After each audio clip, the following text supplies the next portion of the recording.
confrontation des puissances. Nous sommes dans Actes. Acte 13. Acte 13. À partir du verset 4, nous allons lire jusqu'au verset 12. Je vais lire au nom du Seigneur. Barnabas et Saul, pas Saul du poisson, hein? Voilà. Barnabas et Saul, envoyés par le Saint-Esprit, descendaient à Séleucie, et de là ils s'embarquèrent pour l'île de Chypre. Arrivés à Salamine, ils annoncèrent la parole de Dieu dans les synagogues des Juifs. Ils avaient Jean pour aide. Ayant ensuite traversé toute l'île jusqu'à Paphos, ils trouvèrent un certain magicien, faux prophète juif, nommé Bar-Jésus, qui était avec le proconsul Sergius. Ah, pour nous qui portons le prénom de Serge, c'est compliqué. Qui était avec le proconsul Sergius Paulus, homme intelligent. Ce dernier fit appeler Barnabas et Saul et manifesta le désir d'entendre la parole de Dieu. Mais Élymas, le magicien, car c'est ce que signifie son nom, leur faisait opposition, cherchant à détourner de la foi le proconsul. Alors Saul, appelé aussi Paul, rempli du Saint-Esprit, fixa les regards sur lui et dit: homme plein de toute espèce de ruse et de fraude, fils du diable, ennemi de toute justice, ne cesseras-tu point de pervertir les voies droites du Seigneur? Maintenant, voici la main du Seigneur est sur toi. Tu seras aveugle et pour un temps, tu ne verras pas le soleil. Aussitôt, l'obscurité et les ténèbres tombèrent sur lui et il cherchait en tâtonnant des personnes pour le guider. Alors, le proconsul, voyant ce qui était arrivé, crut, étant frappé de la doctrine du Seigneur. Amen. Amen. Que Dieu bénisse sa parole. Nous allons parler de la confrontation des puissances. Alors, j'étais en train de dire, je ne sais pas comment se présente ta maison ou la parcelle dans laquelle tu vis. Je ne sais pas qu'est-ce qu'il y a dans ton lieu de service, là où tu travailles. Je ne connais pas ta famille. Je ne connais pas. Ta ruelle aussi, je ne sais pas.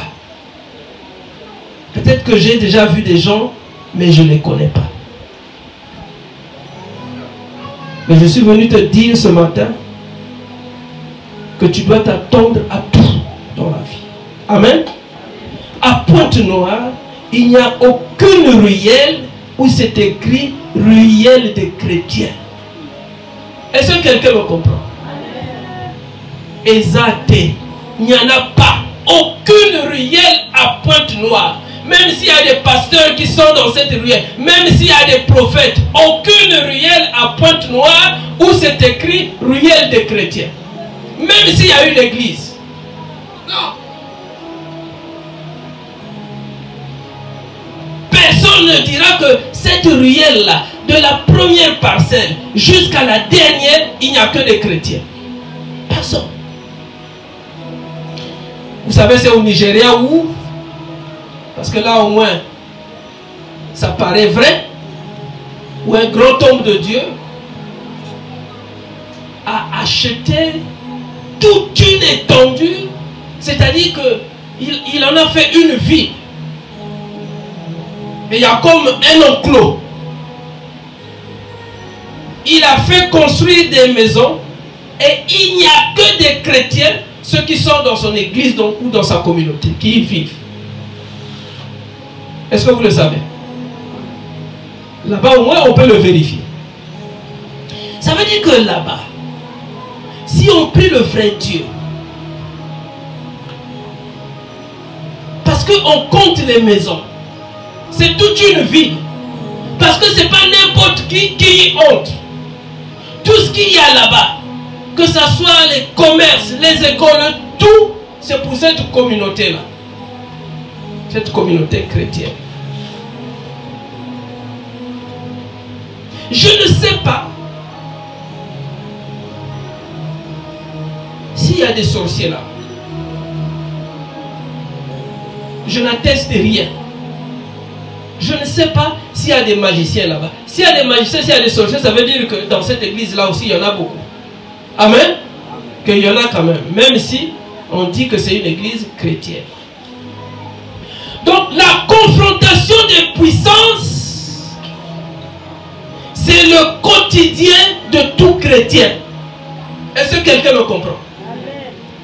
Tu vas au marché, les puissances se confrontent ou s'affrontent.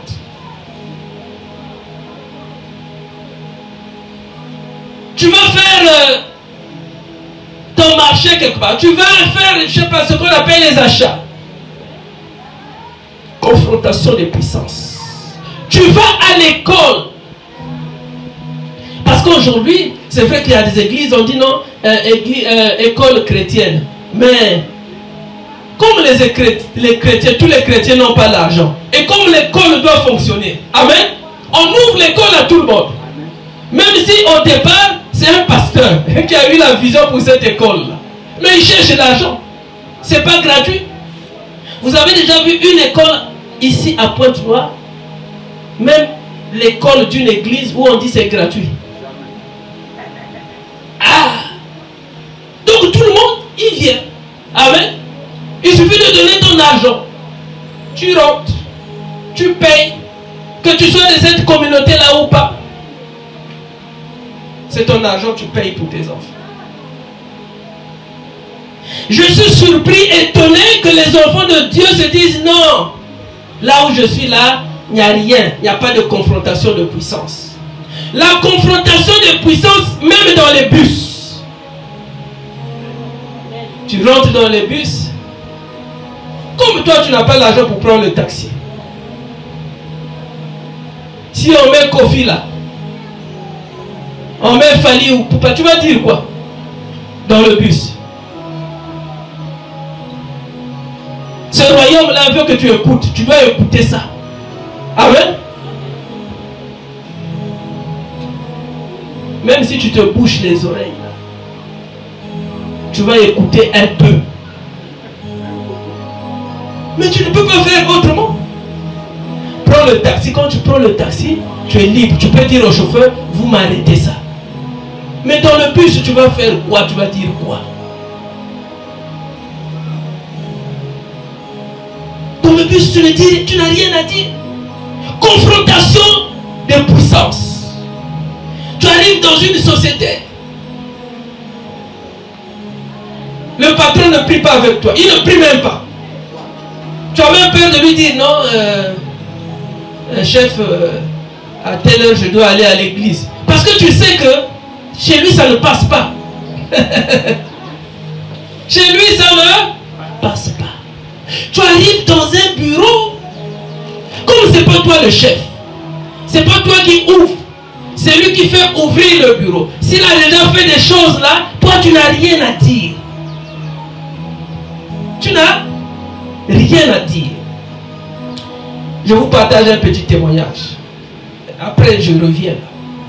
Il y a quelques années, j'étais locataire. J'avais pris un espace au centre-ville dans le cadre de ce que je fais.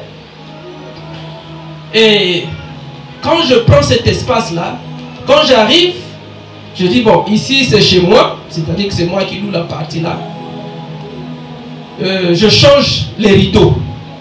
Je change la disposition, hein, tout ce qui était là. Oh. La propriétaire arrive. La propriétaire arrive. Elle me cherche. Elle dit non, cherchez-moi mon fils là. Elle m'appelait mon fils parce que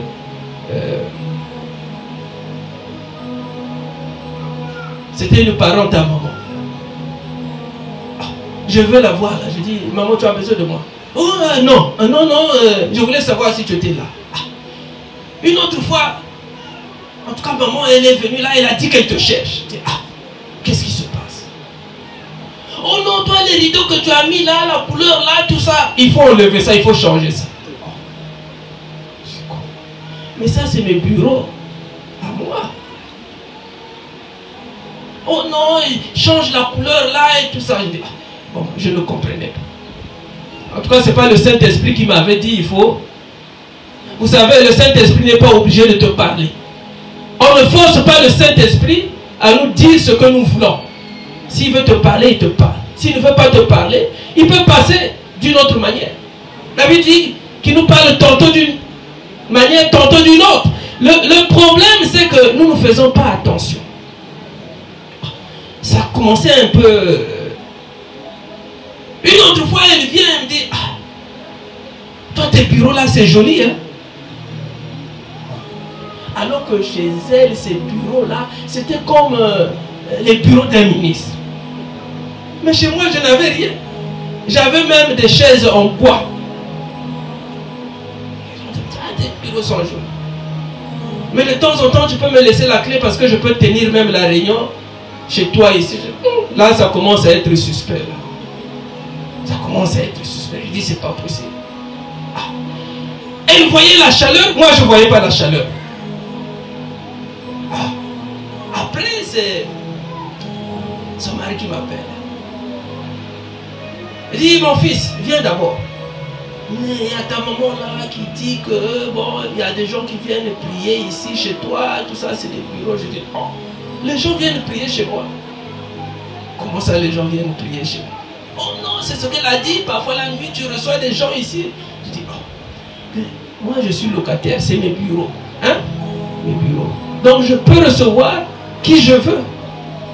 Et même quand les gens venaient, ceux qui venaient pour prier, c'était pas fort. On était dans mes bureaux, donc tout était fini. Donc il faut comprendre, ici c'est les bureaux. Je dis non, les bureaux c'est pour travailler, je sais. Oh mais les rideaux, hein? Les rideaux. Je ne sais pas si c'était des rideaux rouges que j'avais mis. Oh mais les rideaux là, les rideaux, la couleur elle dit qu'il faut changer. Je dis ici là, ça devient compliqué. J'avais compris qu'il y avait confrontation de puissance. On ferme les bureaux. Les gens partent à 18 h. Et celle qui était ma secrétaire me disait, en tout cas monsieur ici là, il faut partir avant. Je dis pourquoi? Ah non, moi, c'est-à-dire ce sont mes bureaux, je peux partir, quitter les bureaux à l'heure où les autres peuvent partir, moi je reste. Et quand je restais, elle disait, mais on va partir là, toi pourquoi tu restes? Je dis, mais ce sont mes bureaux, j'ai les clés, je finis à l'heure où je veux, il y a plusieurs sociétés. Donc il y avait comme la peur, je sentais qu'il y avait quelque chose qui n'allait pas. Vous arrivez le matin, parce que j'arrivais très tôt le matin. Tu arrives le matin, tu vois qu'on a jeté des trucs là, je dis, ça c'est des histoires. Mais je partais le soir, je partais le dernier, j'arrivais le premier. Mais il y avait déjà des trucs là qu'on mettait là, je dis, ici là, si tu n'es pas fort, c'est difficile, très très difficile. Donc je voulais te dire que même si tu es chrétien, tu es chrétienne.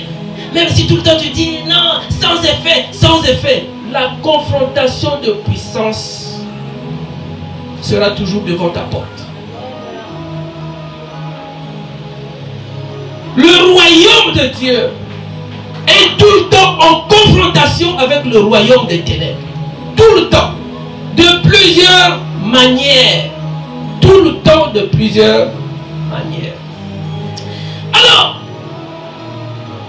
il va arriver que deux oints de Dieu, Saul et Barnabas, mis à part par le Saint-Esprit, ça veut dire que ce n'était pas n'importe qui. La confrontation des puissances exige que ceux qui appartiennent au royaume de Dieu soient des gens forts. Est-ce que quelqu'un me comprend? des gens forts. Parce que même quand nous venons ici, là, pendant que nous sommes là, le royaume des ténèbres peut être en réunion, représenté par un envoyé. Pendant que tu es en train de prêcher, il peut faire passer comme un tourbillon autour de toi pour que la parole de Dieu ne soit pas bien prêchée. Est-ce que quelqu'un me comprend? Pour que tu t'embrouilles, pour que tu n'ailles pas jusqu'au fond de tes idées, de tes pensées. Donc il faut être préparé, il ne faut pas être n'importe qui. C'est pas n'importe qui peut parler à ce royaume-là, le royaume des ténèbres. C'est pas n'importe qui peut le faire. C'est pas n'importe qui peut parler à un sorcier. Ni à un magicien. Pas n'importe qui. Nous sommes tous des enfants de Dieu. Mais il faut que tu sois un enfant de Dieu. Ouais. Est-ce que quelqu'un me comprend? Il faut que tu sois un enfant de Dieu. Ouais. C'est pour ça que pour ce voyage missionnaire-là, tous, hommes de Dieu, s'étaient réunis. Et là, le Saint-Esprit a dit non. Il y en a qui peuvent faire partie de la mission, d'autres non. Parce que là-bas, ça sera compliqué. Est-ce que quelqu'un me comprend?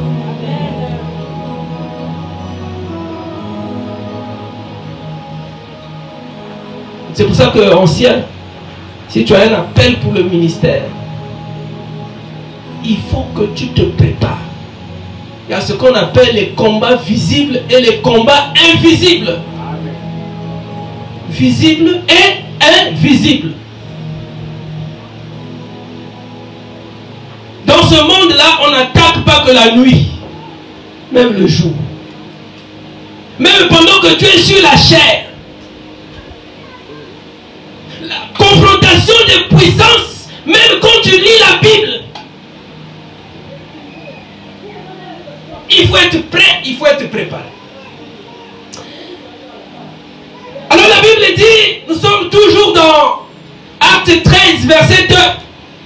Pendant qu'ils servaient le Seigneur dans leur ministère et qu'ils jeûnaient, le Saint-Esprit dit, c'est pas un homme qui avait dit, c'est le Saint-Esprit, ça veut dire que c'est Dieu lui-même.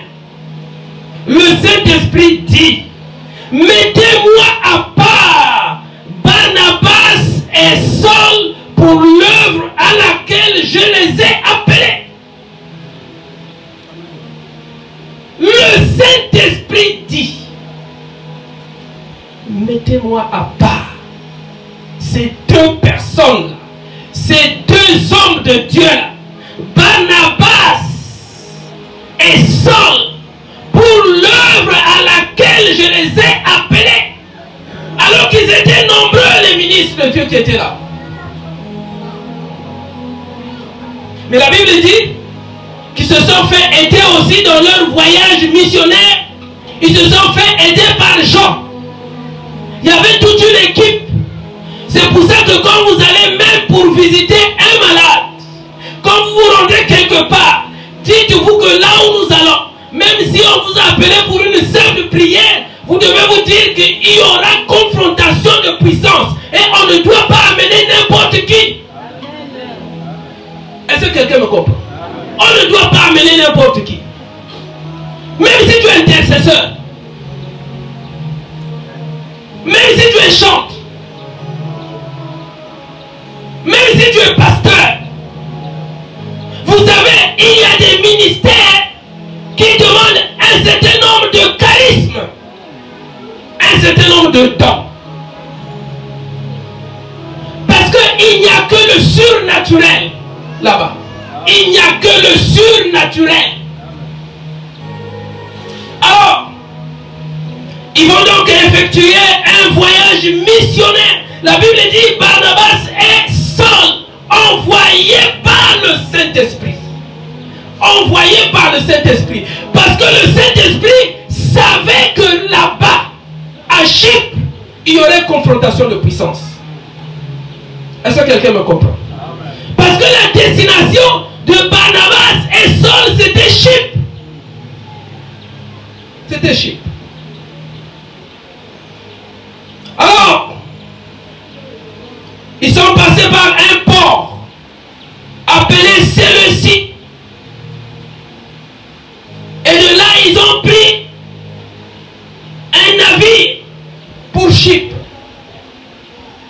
Parce qu'il n'y avait pas d'autre moyen, il n'y avait que ce moyen-là.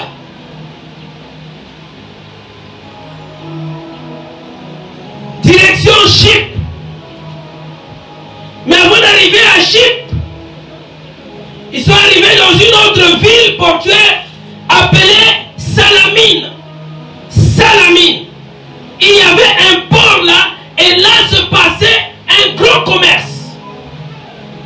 À Salamine, vous savez, dans toutes les villes portuaires du monde, dans toutes les villes portuaires du monde, se passe beaucoup de transactions commerciales. Dans toutes les villes. Et là-bas, il y avait donc un grand commerce qui se faisait là-bas. Un grand commerce. Il y avait beaucoup de marchands, il y avait beaucoup de commerçants là-bas. Le Saint-Esprit seul savait pourquoi il devait passer par là. Pourquoi il devait passer par là. Enfin, ils sont arrivés dans la capitale de Chypre à l'époque.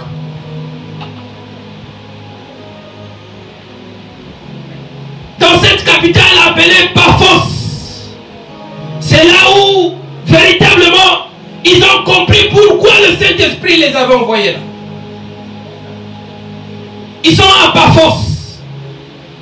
La Bible dit au verset 6, ayant ensuite traversé toute l'île jusqu'à Paphos. Paphos. C'était la capitale de Chypre, l'ancienne Chypre à l'époque. Alors là, qu'est-ce qu'ils vont trouver? À Paphos. Parce que c'était la capitale. Et c'est là où se trouvait aussi le gouverneur romain. Le proconsul.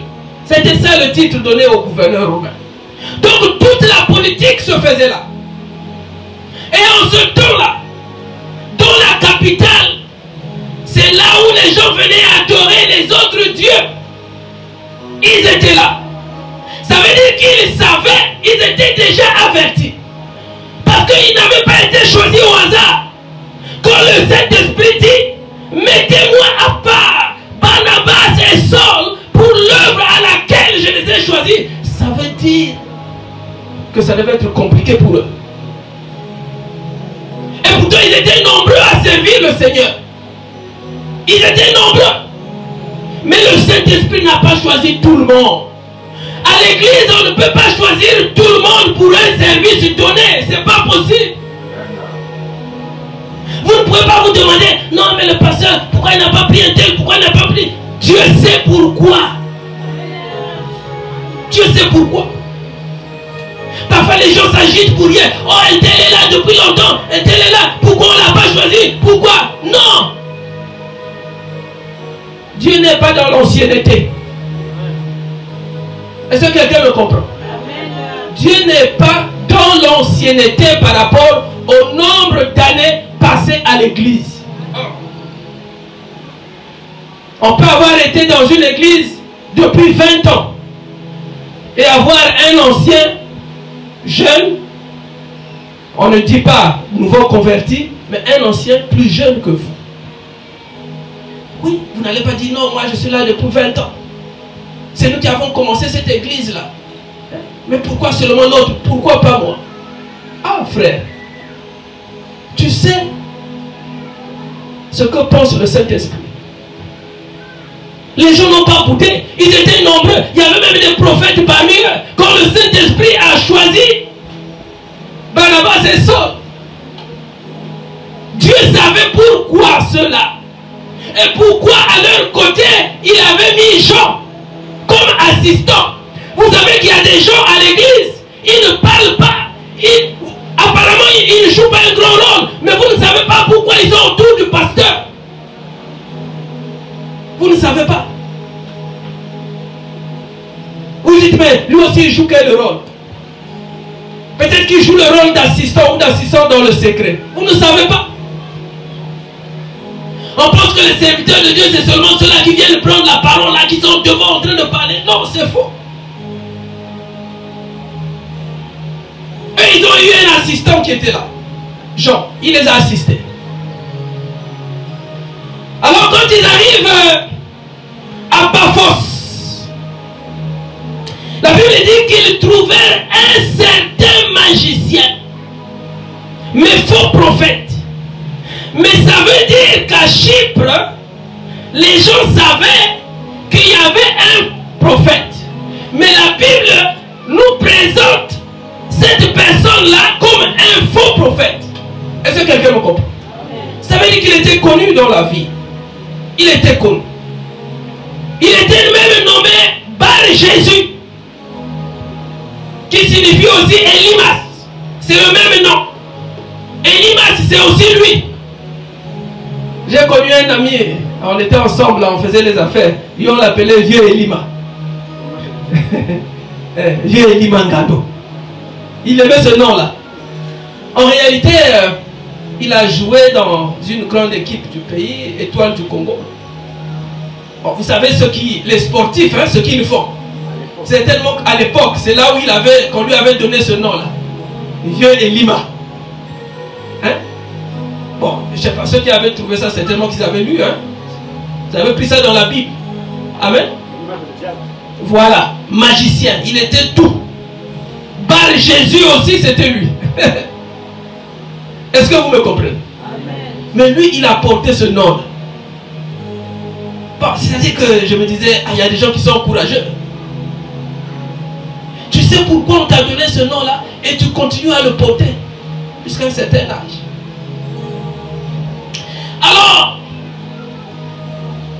il était un faux prophète. Faux prophète. Mais il travaillait avec la bénédiction du proconsul. C'est-à-dire que celui qui jouait le rôle de gouverneur de Chypre. C'est lui qui représentait l'État romain. Est-ce que quelqu'un me comprend? C'est-à-dire que l'autorité politique et religieuse était sous son contrôle. Donc lui, il pouvait accepter et il pouvait trouver normal que par Jésus ou Elimas fasse ce qu'il voulait. C'est comme ça. Mais où étaient les chrétiens? Parce qu'il y avait déjà des chrétiens. Amen. Puisque la parole était annoncée. Elle était annoncée, mais peut-être à moitié. Ce n'est pas pour rien que le Saint-Esprit avait mis en mission Barnabas et Saul. Bien-aimé dans le Seigneur, tu as peut-être une mission dans ta famille. Tu as peut-être une mission. Tu as été appelé à une œuvre par le Seigneur dans ton entreprise, là où tu travailles, peut-être dans ton quartier, parce que parfois nous nous sous-estimons. Tu te sous-estimes. Mais Barnabas et Saul ne s'étaient jamais sous-estimés. Parce qu'ils savaient qu'ils avaient une mission divine. Ce n'est pas leurs parents qui les avaient envoyés à Chypre. Non. C'est le Saint-Esprit qui les avait mis à part. C'est-à-dire qu'ils étaient nombreux.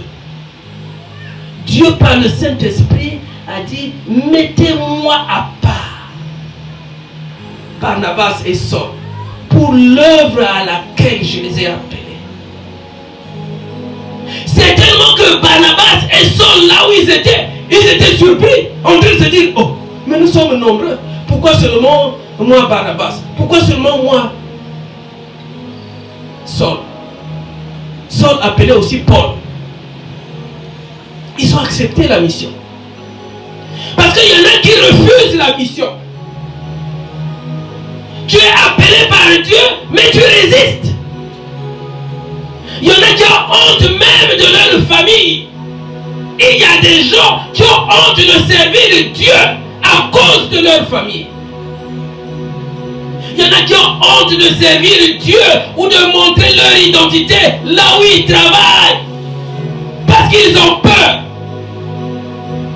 C'est dit, ah, ici là, si jamais mon chef pouvait savoir que je suis chrétien là, je crois qu'il va me virer.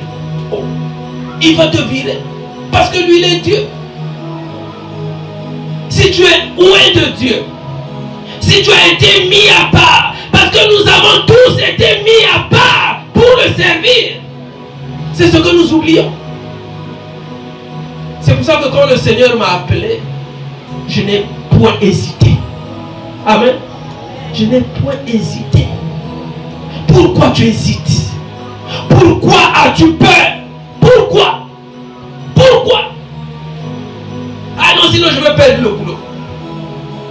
Ah sinon, dans ma famille, ah sinon, non.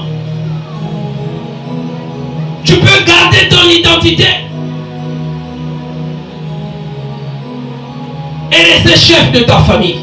Est-ce que quelqu'un me comprend? Tu es chrétien, c'est ton identité. Si dans ta famille on te repousse, ça veut dire que tu as un problème. Mais si tu es avec Dieu, si Dieu est avec toi, la Bible dit, tu seras la tête et non la queue dans ta famille. Dieu te positionnera même dans ta famille, même dans la société où tu évolues. Dieu va te positionner. On aura toujours besoin de toi. On dira non, il faut aller le chercher. Il faut aller la chercher.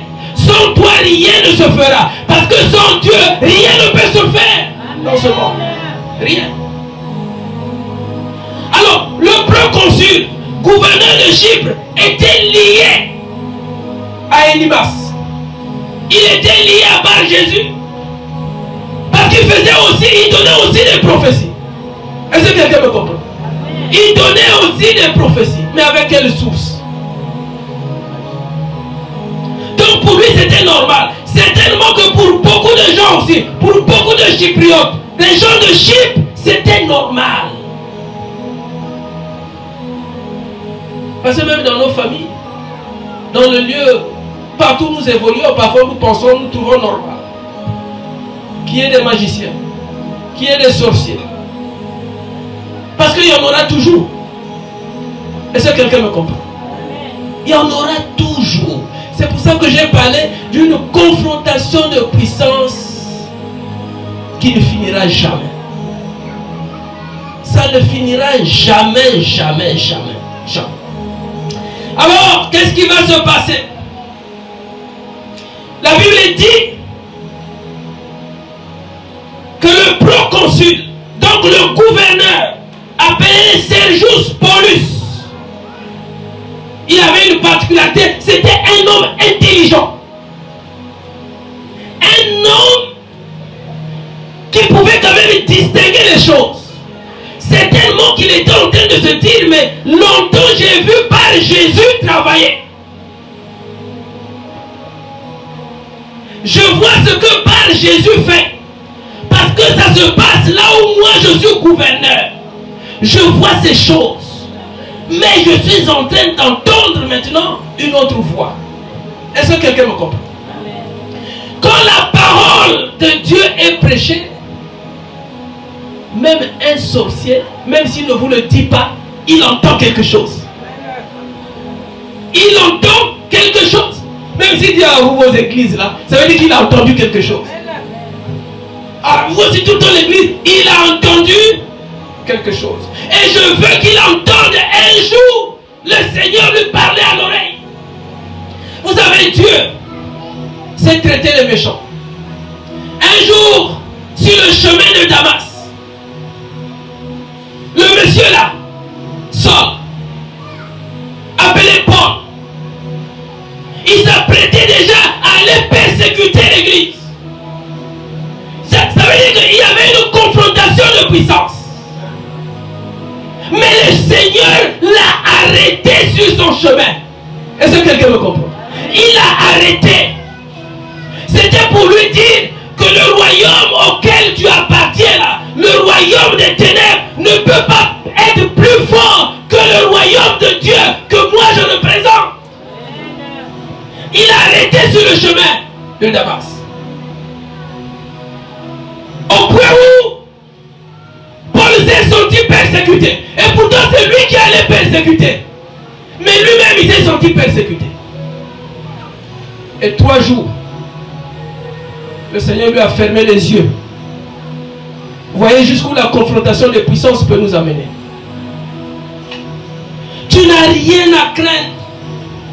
Même si en face de toi, tu as une autre puissance qui te confronte.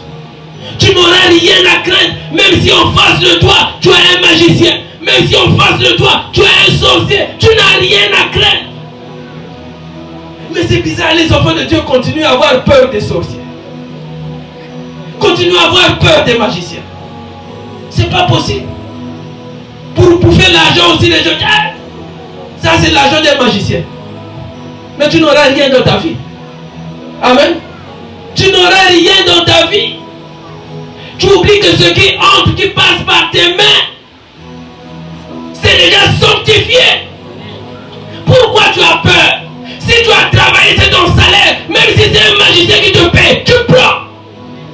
C'est ton argent que tu as travaillé. Même si ton chef est un sorcier, tu prends, c'est ton argent, tu as travaillé. Tu as vendu un article. Même si c'est un sorcier qui te donne l'argent, tu prends, c'est ton argent. Vous allez mourir pauvre. Si lui, il a fait des déclarations sur cet argent-là, quand ça arrive entre tes mains, c'est sans effet. Oui. Moi, je prends l'argent de tout le monde. Parce que quand ça arrive entre mes mains, c'est déjà sanctifié par le sang de Jésus. Oui. Si tu es dans cette... Donc tu es dans tes droits. C'est ton argent, prends. Ne crains rien. Un enfant de Dieu doit marcher avec assurance. Barnabas et Saul ont été dans Chypre avec assurance. Ils savaient qu'ils n'étaient pas seuls. C'est le Saint-Esprit qui les avait envoyés dans cette mission-là. C'était un voyage missionnaire, pas comme les autres. Parce que dès qu'ils arrivent dans Chypre, ils trouvent un magicien, un faux prophète. Eux, ils avaient quoi? Ils avaient la parole, ils avaient le Saint-Esprit. Alors, le proconsul, homme intelligent, la Bible dit que cette dernière fille appelée Barnabas et Saul et manifesta le désir d'entendre la parole de Dieu. Il faut que dans ta famille, on te cherche. Il faut que tu profites de toutes les occasions, de toutes les opportunités qu'on te donne pour prêcher la parole de Dieu. Qu'il pleuve, qu'il neige, peu importe le temps, peu importe les circonstances, annonce l'évangile. Annonce l'évangile. Annonce l'évangile. Nous l'avons expérimenté. Pour ceux qui étaient là lors des obsèques de notre sœur. Vous avez entendu ce que j'ai dit. C'était devant des sorciers, devant des magiciens. Oui. J'ai dit gloire au Seigneur parce que ça c'est le moment où jamais de le glorifier. Oui, il ne faut pas avoir peur. À chaque fois que Dieu te donne l'occasion de le faire, fais-le. Si c'est ton chef qui est malade, même si c'est un sorcier, tu dis chef, je peux prier pour vous? Parce que quand il est malade, là, il va accepter. L'entreprise a des problèmes. Chef, je peux prier? Dis oui, prie. En ce moment-là, annonce l'évangile. Le proconsul Sergius Paulus, il a fait appeler Barnabas et Saul parce qu'il voulait écouter notre évangile. Il voulait écouter autre chose. Il s'est dit, je suis fatigué d'écouter Elimas. Je suis fatigué d'écouter par Jésus. Certainement que vous avez autre chose. Parce que quand un homme de Dieu arrive dans une famille, dans une maison, dans un quartier, les choses doivent bouger. Les choses doivent changer. Il faut que dans ta famille, les choses changent. Il faut que dans ton quartier, les choses changent. Il faut que dans ton entreprise, les choses changent. Il faut qu'on dise que tu n'es pas n'importe qui. Eh oui, Chypre a bougé à l'arrivée de Barnabas et Saul avec Jean. Chypre a bougé. Au point où le gouverneur, celui qui dirigeait par force, celui qui était là dit non, appelez-moi ces gens-là qui viennent d'arriver. J'ai cru entendre quelque chose que je n'ai jamais entendu. Ah oui. Si on t'a jamais appelé dans ta famille, si on t'a jamais appelé dans ta société pour régler un problème, je prie que le Saint-Esprit suscite et touche les gens pour qu'on t'appelle toi. Parce que tu as la solution. Est-ce que quelqu'un me comprend?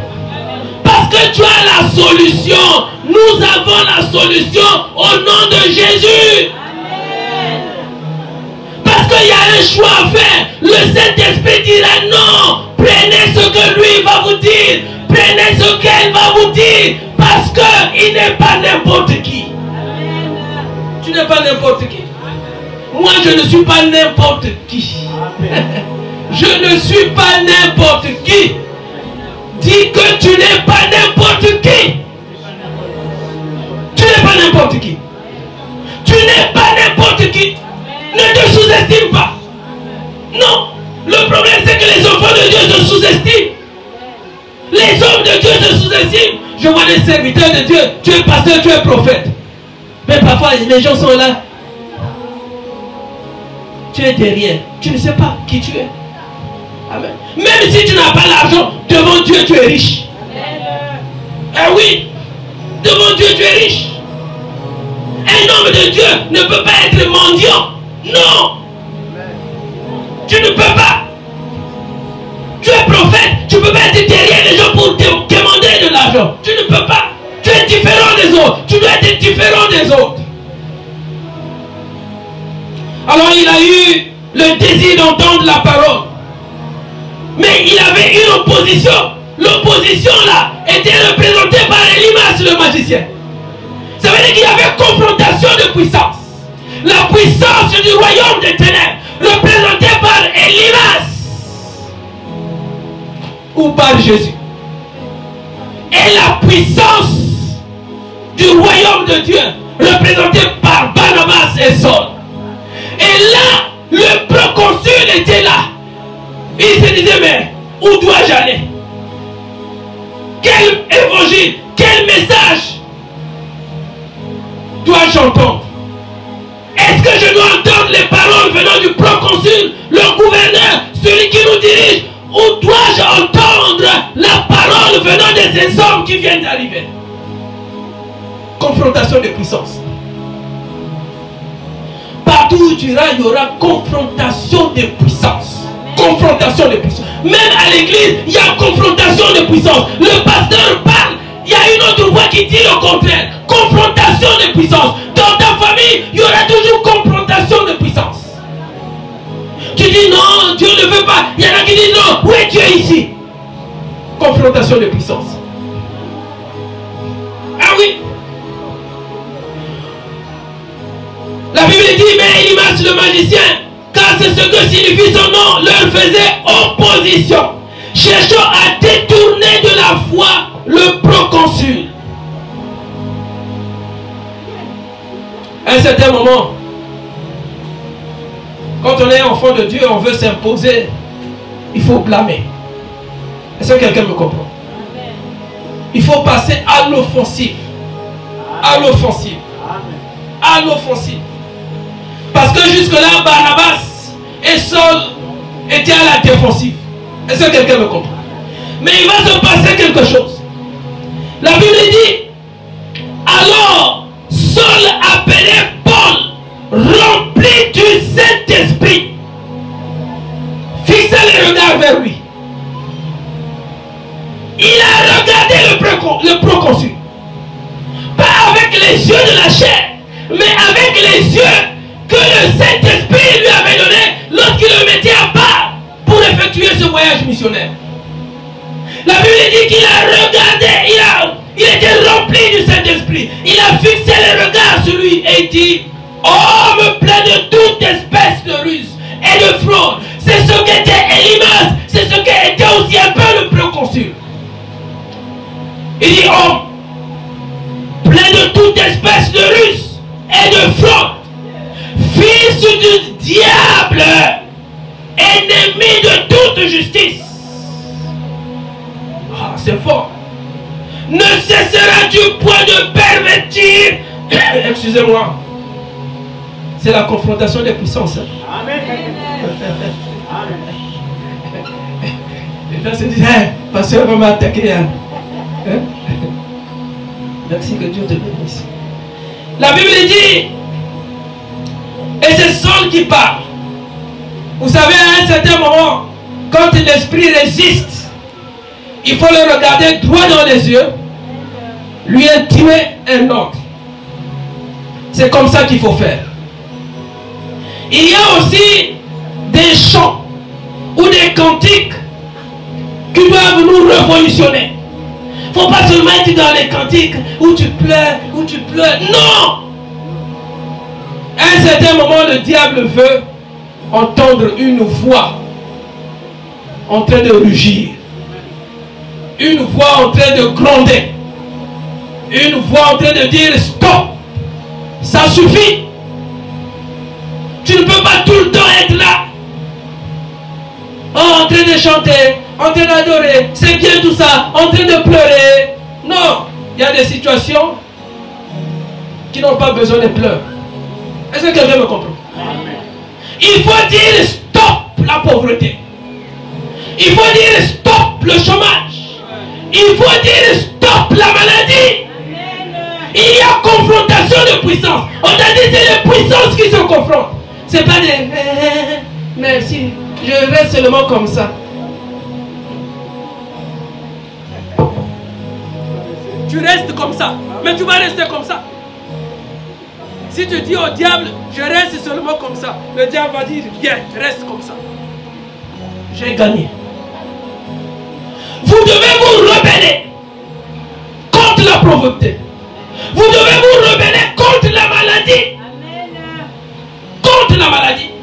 Il faut dire non, ça suffit. Maladie, ôte-toi de mon corps. Quitte mon corps.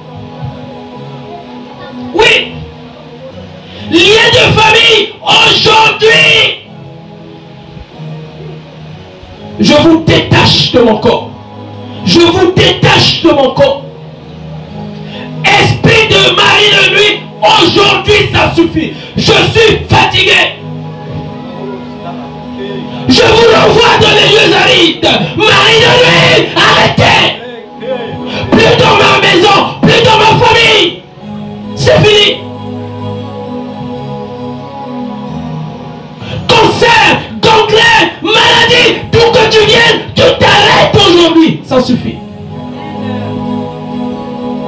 Ah oui. Saul a parlé. Elimas, là où il était, il a tremblé. Parce que Elimas était puissant. Est-ce que quelqu'un me comprend?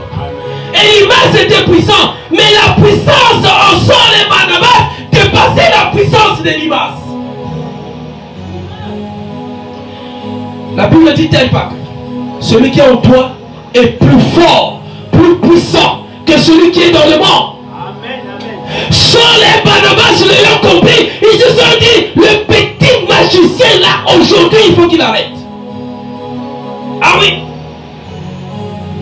Homme plein de ruse, ennemi de toute justice, ne cesseras-tu point de pervertir les voies droites du Seigneur. Maintenant, voici la main du Seigneur est sur toi.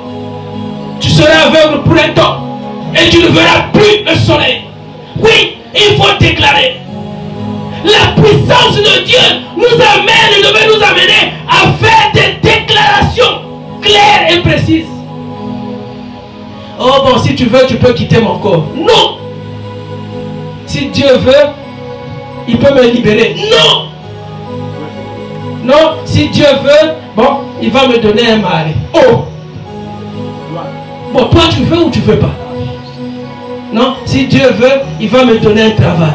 Non. L'esprit de chômage doit te quitter. À un certain moment, il faut que tu dises, finis le chômage. Quand quelqu'un dit fini le chômage, il passe à l'action. Tu as dit fini le chômage, mais le même jour, au même instant, tu dois faire quelque chose. Oui. Vous savez, la main de Dieu, quand elle se pose sur quelqu'un, ça peut être pour le bien ou pour le mal. Et là, la main de Dieu, la main du Seigneur s'est posée sur notre magicien pour l'aveugler. Mais tu peux déclarer ces choses. Tu peux déclarer l'aveuglement de tout esprit qui nuit à ta vie, de tout esprit qui t'empêche d'avancer. Depuis que tu es marié, tu n'avances pas. Depuis que tu connais les hommes, tu n'avances pas. Depuis que tu travailles, tu n'avances pas. Il y a un problème. Il faut que tu arrêtes ça. Parce que tu n'es pas seul.